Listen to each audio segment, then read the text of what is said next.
Hello everyone, welcome to Apti Plus Academy for Civil Services. This is a video on daily news and editorial analysis, which I'll be covering from the Hindu and Indian Express. So the most important news and editorial of the day will be discussed in this session. Let's get started with news topic list. Today is 15th of April. The first news is Center approved project under PLI plan for the textile. PLI is Production Lag Incentive Scheme.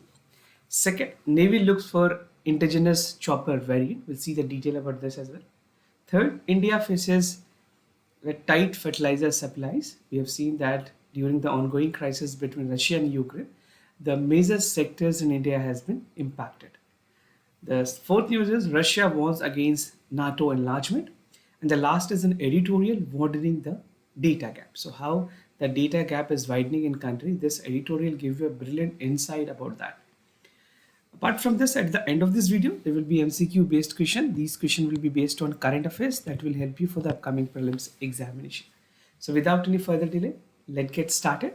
Before that, those of you who are new to our channel, do not forget to subscribe Apti Plus Academy for Civil Services on YouTube. If you like this video, if you find this video informative and helpful, do not forget to press a like button. And before starting, just to give you a brief about the open mock test, we are organizing mock test on every Sunday. These are the dates. You can register yourself for high quality test. That is again important before you appear for the main examination of the prelims. Right? So this is something that will help you to give an insight what is the level of your preparation as well. So the first news, that is Center approve projects under PLI plan for textile. This news is important for General Studies Paper 3, that is Indian economy and issues related to planning, mobilization, resource growth and development. So in order to boost investment, Central Government ने क्या decide किया है recently that they have approved 61 application with an investment potential of around 19,000 crore rupees, and this has been done under the production link incentive scheme for the textile. We know PLI is again a game changer for India, which has started to enhance and boost basically investment and call for more Atmanirbhar India, right? So, जो PLI की अगर बात करें textile में, this is going to revamp the entire sector, and it would be again very helpful for this sector that it will call for a lot more investment and a lot more participations. Now, according to the Textile Secretary, a total of 67 proposals were received under the PLI scheme for the textile sectors. Now PLI scheme textile products की अगर specifically बात करें जो कि sector को concern करती है, the government has approved production linked incentive scheme for the textile, which include MMM apparels, MMM fabrics and productions for textile, technical textile, जो कि enhance करेगी इंडिया की overall manufacturing capacity को, and even जो export है India की, that would also going to increase because of the number. If the production is increasing, the export is exponentially going to increase, right? So this was done with a financial outlay of 10,683 crore rupees for a period of 5 years. So this time duration is important. Although अगर आप ध्यान रख सके तो amount को भी ध्यान रखिए. एक approximate figure आपको पता होना चाहिए that this is 10,000 crore rupees. Now estimated turnover for the approved project was 1.84 lakh crore rupees over 5 years. So this is what the turnover is expected, what government has made the investment for 10,683 crore rupees. So you can see these are something which will definitely help in a longer run for a country like India, where GDP contributions भी अगर बात करें textile sector की, एक substantial number contributions होंगी. Now PLI scheme for the textile products aim to enhance the manufacturing capabilities, export in the country for select mandate fiber products. Although कुछ बहुत ऐसे important fibers है इंडिया के जो import export किए जाते हैं दूसरे countries में, it has been long demanding. So we have an exclusive potential of generating some very good quality of fabric as well. Now production link incentive scheme के बारे में कुछ अगर infographic देखें, this incentive worth is 10,683 crore rupees over a period of 5 years that I've told you already. Fresh investment more than 19,000 crore rupees would be there, and leverage of the economy for additional turnover would be around 3 lakh crore rupees. Now the textile PLI may offer 11% of SOP in the new entrants. This is what would be a game changer for the new entrepreneurship coming in the textile sector. Cost entry की अगर बात करें, the textile space have a minimum of 500 crore turnovers, and incentive rate for the cost is definitely which would be around 7%. And PLI scheme aims to create 50 to 60 world-class textile champs, or you can say the unicorns that can be created in these sectors. Now, Textile Ministry has identified 15 products eligible for the scheme: airbags, sanitary napkins, baggage, and among the other technical textiles have been also included. And tracksuit, coats, baby's garment were the part of 50 man-made fiber products that was also, say products that was actually the part of the approval that was given by the government of India. Now PLI scheme के बारे में कुछ basics आपको पता होना चाहिए. So in order to boost domestic manufacturing and cut down the import bill, the central government has introduced the PLI scheme, which aims to give companies an investment or incentive for the incremental sale of their manufacturing product in domestic unit. So this is to give a level of boost, a level of confidence to the investors, to the manufacturers, ताकि वो यहाँ ज़्यादा manufacture करें और वो उनकी productions अगर ज़्यादा होती है, सेल ज़्यादा होती है, तो गवर्नमेंट उनको इंसेंटिव देगी. This is what the main rationale were behind the PLI scheme. And apart from inviting foreign companies, they're said to have scheme that aims to encourage local companies as well and expand their existing manufacturing. Now, the objective of PLI scheme is really to make India more resilient, more dependent on itself without the WTO commitments, and this would be something, our commitment that was already made to WTO, which is non-discriminatory, neutral with respect to the domestic sales and export, right? So these initiatives which government of India has taken in this span of time, in longer run, long-term perspective, this is going to be very helpful. Another news, Navy looks for indigenous chopper variants. This news is important for General Studies paper 2. That is government policies and intervention for the development of various sectors and issues arising from it, design and implementations. So एक defence sources के मुताबिक अभी ये पता चला है that Indian Navy is looking to procure variants of indigenous advanced light helicopter and light utility helicopters that would be modified for the ship-based operation. So this is a state-of-art utility helicopters that would be inducted as a part of Indian Navy. This is what the defense sources has to quote. Now the procurement will help the navies to meet a long pending requirement, और जो ज़रूरत थी Navy utility helicopters की, we also call it NUH. So this requirement will be fulfilled by the advanced light helicopters and light utility helicopters. So the Navy has been looking to procure the new utility helicopter for over a decade, but attempt did not make a progress. What is Navy utility helicopters की अगर बात करें, क्या demand है? So the tender for 111, that is 111 Navy utility helicopters was earlier being processed through the strategic partnership route, but इसके procedures में कुछ delay हुई जिसकी वजह से फिर ये पूरी प्रोसेस नहीं हो पाई. Now recently induction by the Ministry of Defense has a third positive Indianizations list, which would be definitely helping Indian Navy to boost their overall capabilities. So this is an image of a light utility helicopter which you can see over here. Now coming to the suggestions that was also given based on suggestions of the joint study that was done by the Hindustan Aeronautics Limited in October last year. So the Navy has issued its broad requirement for the HL, जहाँ पे acquisitions की बात की गई थी 60 utility helicopters based on the maritime operations, right? So the detail of the projects covering helicopter configurations, overall cost, including the performance-based logistic, is prepared by the HL, which would be submitted to the service headquarters and Ministry of Defense shortly. And finally, the induction process, the procurement process of light utility helicopter to the Indian Navy would be done very soon. So light utility helicopters के बारे में कुछ basics आपके prelims के लिए भी काफ़ी relevant होंगे. So light utility helicopters have a weight of around 3150 kgs and it is fitted with a Safran HE Eden 1U engine which has a power of 750 kilowatt and a range of approximately 350 kilometers and a ceiling of 6.5 kilometers. And it is designated to carry various utility roles such as reconnaissance transport, cargo load and rescue operations, right? And have a sitting capacity of 6 passengers plus 2 pilots. So in total, there are 8 number of people who can travel. And the helicopter can operate from a sea level to the high altitude of Himalayas as well. So these are the capabilities of a light utility multi-purpose helicopters. Now the other news, India faces tight fertilizers supply. This is basically with regards to the fertilizers problem that we are facing, right? This is something which is important for General Studies Paper 3, that is issues related to direct farm subsidies, minimum support price, buffer stocks and fertilizers. So with a global price surging, जिस तरह से Russia ने InvIT किया है Ukraine को, उसके बाद problems arise हुई है, जो सप्लाई चेन है वो पूरी तरह से डिस्टर्ब हुई है. For India it has specifically impacted the crude oil, but fertilizer एक ऐसी सेक्टर है जिसको भी काफ़ी ज़्यादा इम्पैक्ट हुआ है. So India is also facing a tight supply of fertilizers, especially where fast food and potassium nutrients are concerned. Now the retail food inflation has hit almost 16-month high, जहाँ पे हमने देखा है 6 point के आसपास 6.7, उसके बाद gradually it has rose up to 7.68%.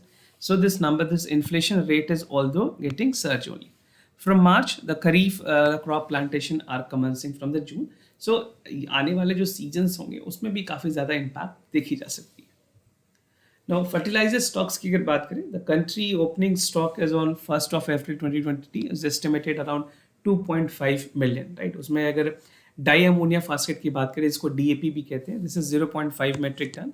Muriate of phosphate MOP, again one MT of the complex fertilizers varying from the proportions of nitrogen, phosphorus, potash and sulfurs. So these are the stock that India possesses at this point of time.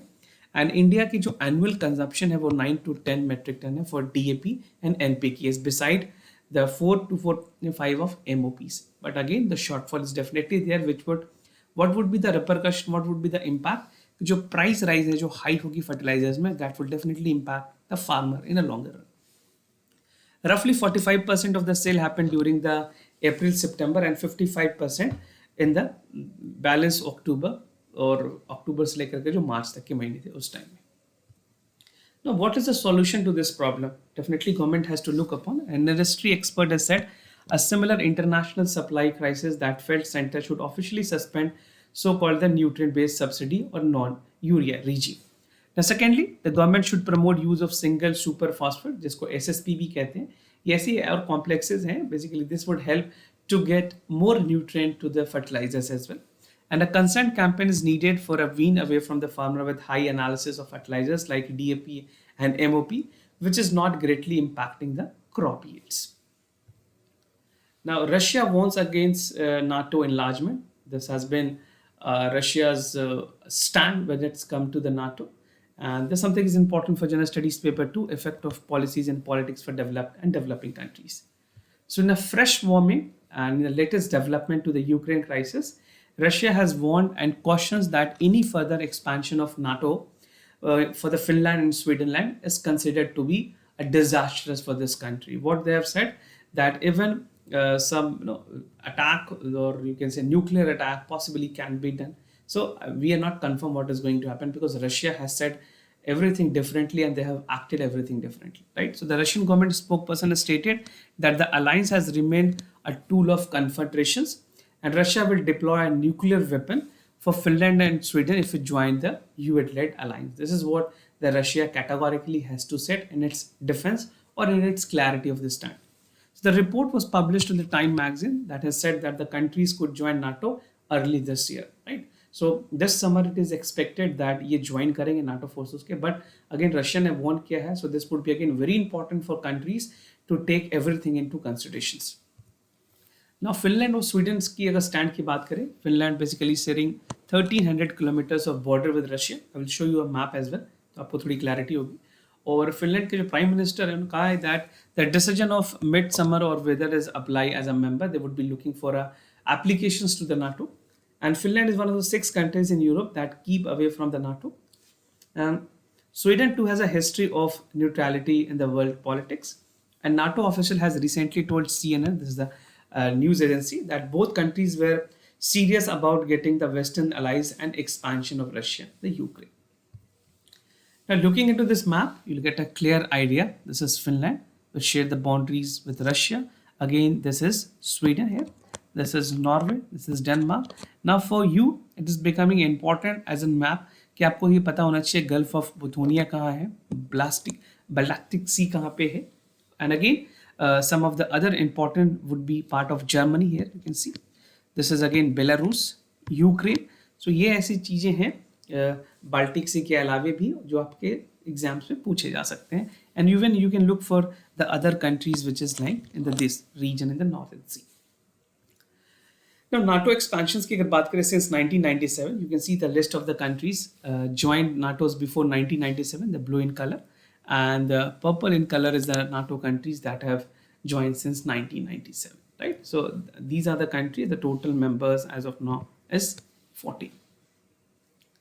Now, Russia की क्या preparation है? The Deputy Chairman of Russia Security Council has said that the Sweden and Finland NATO join would definitely impact, and it will impact the Baltic Sea in terms of naval and air force capabilities as well. And he has explicitly raised the nuclear threat by saying that there could be more threat to the nuclear fleet, Baltic Sea, a Baltic region. Now, consequences क्या हो सकते हैं Ukraine war के? So the possible accession of Finland and Sweden into NATO would have a biggest strategic consequences on the Ukraine war, which is the war has already continued for none less than 40 days, right? और बहुत ज़्यादा destroy हुई है वहाँ पे जो लोग हैं, they have taken refugees to other countries and the entire infrastructures have been distorted. So NATO forces as founded were actually in 1949 to provide a collective Western security against the Soviet Union. तो जो भी countries NATO की member होती है अगर उस पर attack होती है तो सारों जो जितने सारे नाटो के मेंबर्स हैं वो ये समझते हैं कि उन पे अटैक हुआ and they act together, right? तो एक यूनिटी होती है नाटो मेंबर्स में ताकि वो प्रोटेक्टेड रहे. Finland gained independence from Russia in 1917 and fought against this. And recently, Finland has announced that the military exercise in the Western Finland as the participant force going to be the for Britain, United States, Latvia, and Estonia. Now, moving to the editorial of the day, that is Widening the Data Divide. This is important for General Studies paper 2. That is important aspects of governance, transparency, accountability, and e-governance.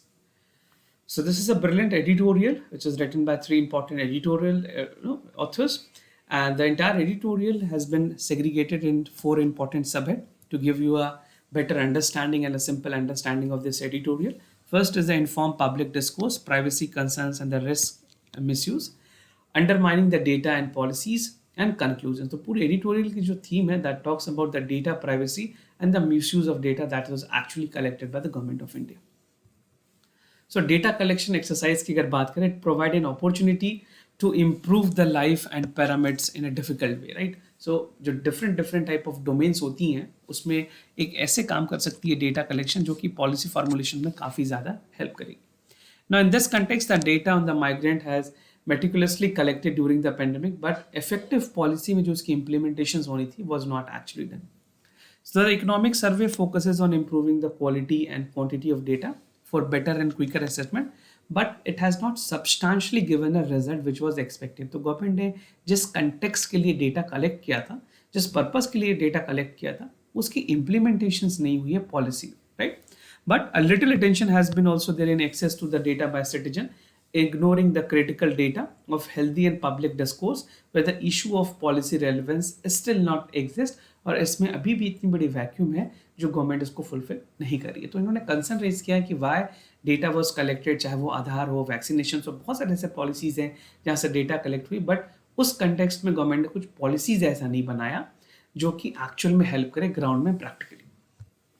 Now, informed public discourse की अगर बात करें, the mere fact that the access to data was there for the each and every stages of the government, चाहे वो बात की जाए seamless guaranteed of access to the people, this is something which is not in the spirit of the democracy because we have seen the breach of privacy taking place in terms of the data collections, right? Informed public discourse का मतलब है that any democracy is critical for accountability and transparency of a government, right? So if the data is there shared with the government, it is pivotal for the government to secure it, make it so relevant that it is not being leaked anywhere, right? So the right to information is a useful instrument for the citizen to access data. However, it seems that it has been losing the teeth gradually. Privacy concerns की अगर बात करें, the risk of misuse, the government has been proactively strengthening the data architecture, but again corruptions और जिस तरह से better targeting of beneficiaries होनी चाहिए वो भी नहीं हुई है. Since 2014, the scope of UIDAI, that is Aadhaar, has seen a large expansion. But again, जो JAM की initiative है, Jan Dhan Aadhaar Mobile, had been taking a details benefiting the fundamental and even जो इसमें privacy की issues थी, जहाँ पे supreme court में already judgment K S Puttaswamy की जजमेंट है, उसमें कैटेगोरिकली मेंशन किया है that right to privacy is very important, right. तो इस जैम के थ्रू भी बहुत ज़्यादा डेटा ब्रीच की केसेस रिपोर्ट किए गए। Now, with such integration of data, there was a question that how even the court, the Supreme Court and several High Court has questioned the intention of the government in collection of the data. Now, in short, government is insufficiently powered to collect the data and use citizen data in all aspects. We have seen that the Ministry of Road and Transport has used insurance data and sell them to the insurance companies, right? जो खास करके vehicles registrations के data थे, उनको insurance companies के साथ share किया गया, बेचा गया. So that has again raised a concern. An enormous amount of data was harvested during the government pandemic immunization program. तो ये सारी चीज़ों को यूज़ करने की ज़रूरत है. And in this process, the government has refused to hold itself accountable. And it is evident that the repeated event of delayed release of various survey has again created a problem for a country like India, where data breach is something not protected, and even we do not have any rules with this regard. Now, undermining the data in policies, the government is increasing, intervening every day in functioning of the data production and political convenience. यहाँ पे अगर example के तौर पे देखें तो data from consumption survey 2017-18 has not yet been released, and even जो periodic level survey की फोर्स है उसको भी अभी तक रिलीज नहीं किया. It was just only before the general election that some of its part were released as a information to the government, basically citizen of this country. Now further, जो annual survey of industries है, government अभी तक इसी reference data पे काम कर रही है. We want a data which is in public domain and make people aware equally that what contribution government is making and what is its road map in the future, right. So another example is undermining scientific data, जहाँ पे water sanitation की सर्वे भी नहीं release की गई है, उसमें भी डिले हुआ है. And even the government has suppressed the information on pandemic induced death as well. Now, if you will conclude this, you can come up with a conclusion that increasing gap in accountability towards the citizen and vice versa is something which is stark in India, and the autonomy of the statistical agency has been compromised because बहुत सारे ऐसे agencies हैं जिनको specifically उसी purpose के लिए रखा गया है, बट उनके डेटाज जो हैं अभी तक रिलीज नहीं हुए हैं. So this is in the cost of sustainability and the quality of democratic governance. Now the data divide has been in the citizen, जहाँ पे potential threat भी ये हुई है. Smooth functioning of democracy में काफ़ी ज़्यादा इसकी impact है because policy formation exactly नहीं हो पाती. Now without bringing the data gap, the scope of modern technology and tracking development cannot be realized, specifically for a country like India. And data divide between the state and citizen is a bad for democracy. So if you're writing an essay, if you're appearing for mains paper as well, you have to include all these points. Now moving ahead with the MCQ questions of the day, before I proceed, just to tell you the answer of yesterday question. For first question, the correct option was C. For second question also the correct option was C. Today's MCQ, olive redded turtle के बारे में बताना है आपको. It is carnivorous. The Odisha Garimata Marine Sanctuary is known for the world's largest crockery. That is a colony of online breeding for the sea turtle. If you know, it's well and good. Otherwise, you can check the NCERTs and the book you are referring with. Second is National Urban Digital Mission. This policy would be again important for exam.